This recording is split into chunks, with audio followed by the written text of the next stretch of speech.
பாருங்க ஐபிஎல்லாம் நிறைய பேர் பார்த்துக்கிட்டு இருப்பீங்க, நிறைய ஜாம்பவான்கள் நிறைய பேருக்கு பிடிச்சிருக்கும். அதில் ரொம்ப முக்கியமாக எல்லாருடைய கவனத்தையும் ஈர்த்திருக்கிறவரு சூரியவன்ஷி.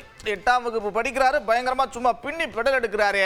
இப்போ என்ன விஷயம்னா 8ஆவது படிக்கிறப்ப நீங்கள்லாம் என்னென்ன பண்ணிக்கிட்டு இருந்தீங்க அப்படின்னு மக்கள்கிட்ட கேட்டிருக்கா. அவங்கெல்லாம் என்னெல்லாம் பண்ணியிருந்தாங்க சொல்லியிருக்கிறாங்க பாருங்க. நான் 8ஆவது படிக்கும்போது எனக்கு அந்த விளையாட்டுக்குரிய குடும்ப சூழ்நிலை அமையலை. வறுமையின் காரணமாக விளையாட போக முடியல, பள்ளிக்கூடத்துக்கு போய்கிட்டு இருந்தோம்.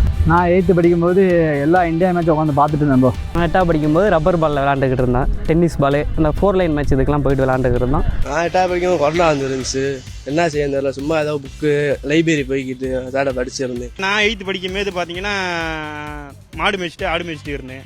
மேலக்கால ஒரு கிராமம் தான் அங்கே.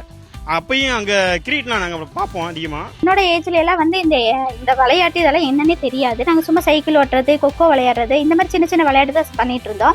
நான் 8வது படிக்கும்போது வந்து ரப்பர் பந்தை வச்சு விளாண்டுக்கிட்டு இருந்தேன். நான் 8வது படிக்கும்போது 8வது தான் படித்தேன், வேறு ஒன்றும் பண்ணல.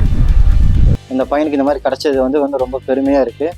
ஏன்னா இப்போ வர தலைமுறைகளுக்கு இது ஒரு ஊக்கத்தொகையாக இருக்கும்.